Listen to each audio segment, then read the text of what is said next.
Another protest rises during a graduation ceremony. We will not stop until they properly come to the negotiation table in good faith. Our DC Bureau is live with the latest on the walkouts. President Biden addresses on a specific drug use. And I'm committed to righting those wrongs. A monumental step in U.S. history. And a historic discovery of a bug in one state. So I came over and explained what they were to him. All thanks to a little kid. These stories and more coming up on Newsbreak. Hello, South Florida. I'm Anthony Cruz. I'm Valentina Gaspari. Today's Monday, May 20th, 2024. Live from the Lee Kaplan School of Journalism and Media in North Miami, this is Caplin News. Loss of a leader in Iran after a helicopter crash. Breaking news this morning coming from Iran as President Ebrahim Raisi was pronounced dead today after being part of a chopper crash yesterday. Raisi, who's been president since 2021, was returning from a visit to the country's border with Azerbaijan alongside his foreign minister and 7 others.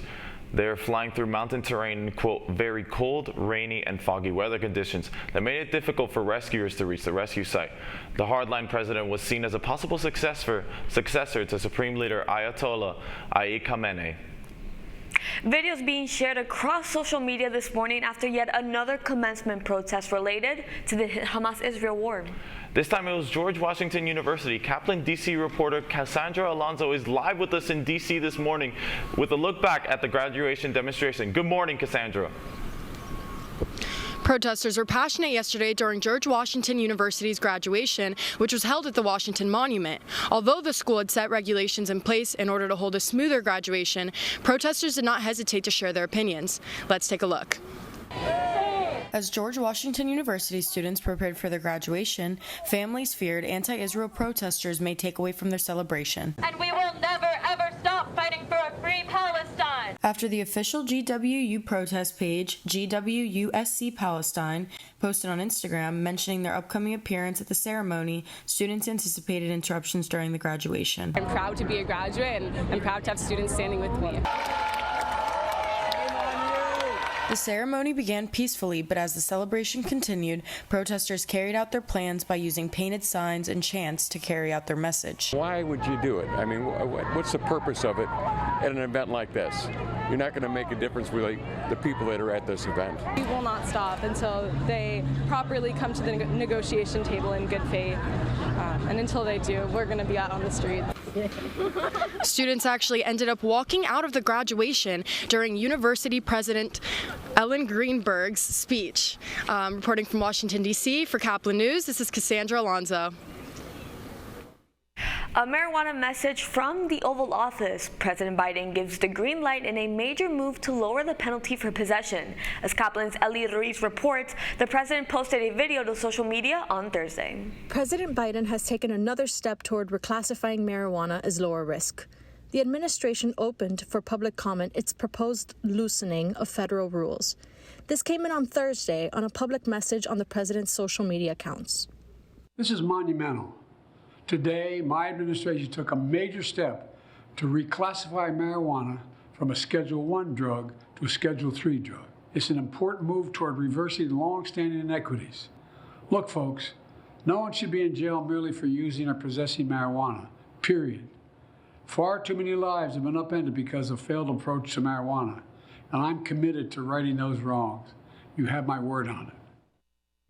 The rescheduling proposal will appear publicly in the Federal Register, opening it up for a 60-day public comment period.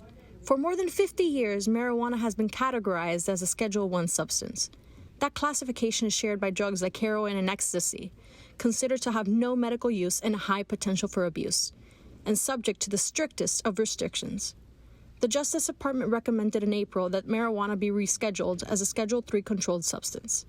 That classification is shared by prescription drugs like ketamine and Tylenol with codeine. Biden has already pardoned federal marijuana offenders and urged individual state governors to take similar steps. For Caplin News, I'm Ellie Ruiz. Ukraine looking to expand its army's manpower this morning in its ongoing war with Russia. The country's new mobilization law came into force on Saturday. It requires all men between the ages of 18 to 60 to register with the military by July 16th, although only those 25 and older can be drafted. The law also requires women who are medics or have pharmaceutical education to enlist. It also allows prisoners to join the military on voluntary basis.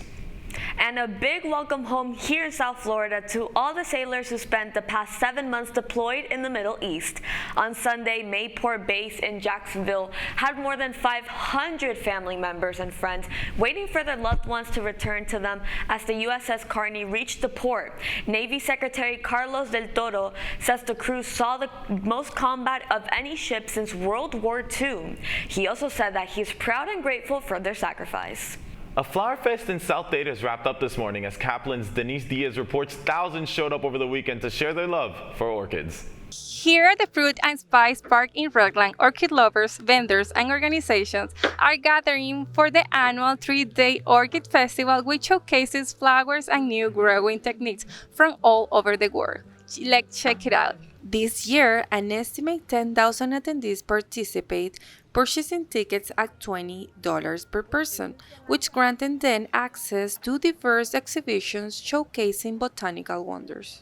And they get the best quality at the best price, and for the vendors, the exposure is large. The revenue from the event allows us to promote it and make the public aware that it exists. These events serve as a meeting of business and botanical interest. The festival provides attendees with a diverse range of activities, including informative sections led by agricultural and botanical experts, live music and performance, access to food pantries, vendor stands, and innovative exhibitions showing new planting techniques. As it turns out, I think the unprecedented heat made our attendance a little bit less than last year. I think that events like this are incredibly important for the United States, for Florida, for Miami, because it helps show that this is a very important area for orchid growing, people who love orchids, other rare plants. With more than 50 plant species, the Orchid Festival surpasses the expectations of every visitor. We see a wide variety of plants that will soon get new homes. Reporting for Caplin News, I am Denise Diaz. The Fish look to make it back-to-back in series win. What a time to be alive. That's still ahead, and so is the story.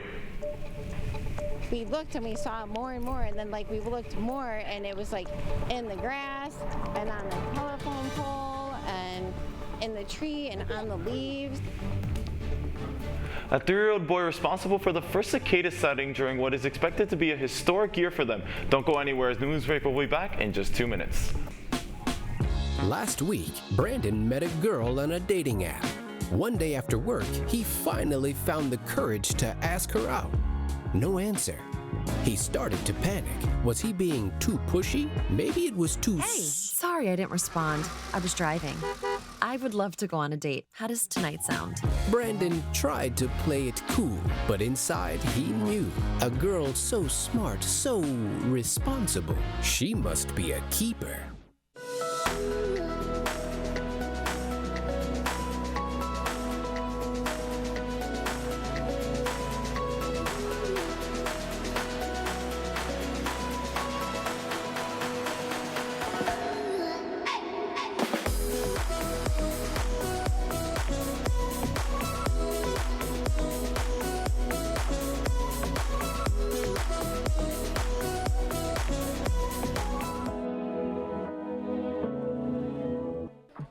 How do you know when you've made the right decision? It's the feeling you get in your gut. The one that tells you what's right or wrong. It's the one that says, sure, I can have a drink. Or the feeling that says, okay, I've been drinking. Now what? It's the voice inside you that says, I'm buzzed. Better leave the car when it's time to go. Plan ahead. Catch a sober ride. Buzz driving is drunk driving. Every day, millions of people are connecting. And even though we're overcoming obstacles, watching each other's backs, and banding together, we should still make an effort. We should still make an effort to get to know each other on a deeper level. Father, cosplayer, mentor, actor. It's time we take a step forward. It's time we take a step forward. Come together and discover how accepting our differences can make us stronger.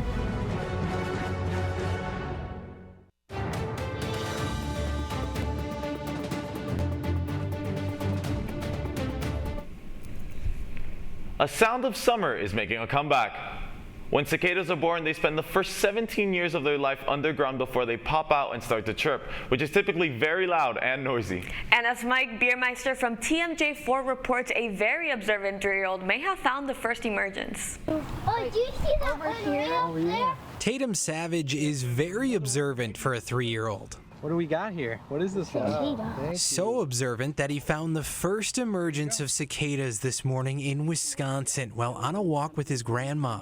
We looked and we saw more and more, and then like we looked more and it was like in the grass and on the telephone pole and in the tree and on the leaves. The cicadas were crawling all over Terry Mess's yard. I was working in the garden and I saw him squatting down. I'm like, what is he doing? So I came over and I explained what they were to him. Tatum then got to work collecting the insects one by one with the help of Terry and her husband Barry. Take a look at all of Tatum's discoveries. As you can see, he's got about 15 cicadas or so in there, and he'll be looking to add more as we enter the summer. Oh, he was so excited. He spent like over an hour here just asking all these questions and finding them. Oh, look at this one, look at that one. What's missing is the iconic hum that cicadas make. That's because male cicadas take about a week before they start producing sound. They don't bite, they don't harm the environment, they don't do anything. The birds love them. And this year is historic, as 2 broods of periodical cicadas are emerging throughout the country. The last time they emerged together back in 1803. It makes me really excited. I even bought shirts today. Just to remember, be like, remember when you were this small and we found cicadas? Now I can be like, and we found the first ones in Wisconsin. As the evening winded down, so did the appearance of live cicadas, but that didn't damper Tatum's spirits. A day he and his grandmother will never forget. It's a little mind-blowing. I really can't believe that this is happening right now, but yeah, it happened. And I guess that's what happens when you're observant and you're kind of a nature lover and you like bugs. That was Mike Biermeister from TMJ4 reporting. These 2 broods of cicadas typically spend the month above ground, mating before they reach the end of their cycle span, and the cycle begins again with the next generation. The vibes in Lone Depot Park are the highest they have been all season this morning as the Marlins have won 2 series in a row. The Fish shut the Mets out on Friday and barely escaped the nail-biter the following night off a walk-off single from Otto Lopez. The momentum did not parlay into Sunday's outing, though, as the Mets held them to just 3 runs. The final score was Mets 7, Marlins 3. Fans will see a familiar face in the Fish's next series as the team prepares to play Christian Yelich and the Brewers. You're watching Newsbreak, and we're coming right back.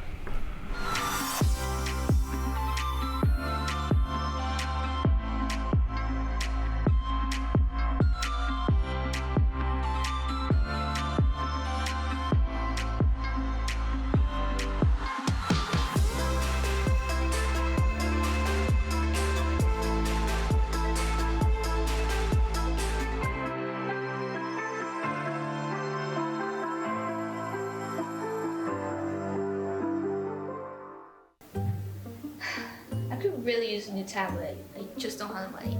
Let me ask you something. Do you have a Pell Grant? Yes? You do know you can get a free tablet, right? Did you say free? Yeah, free. It's simple. And the application is done in the store. I could really use a tablet. Go get one. Another satisfied customer. Stop by Panther in the Graham Center at FIU MMC today to speak with one of our associates to get your free tablet. Type 2 diabetes can have a big impact on your life. But how can it be prevented? Well, the first step is knowing if you have something called prediabetes. Take the 1-minute risk test today at doihaveprediabetes.org.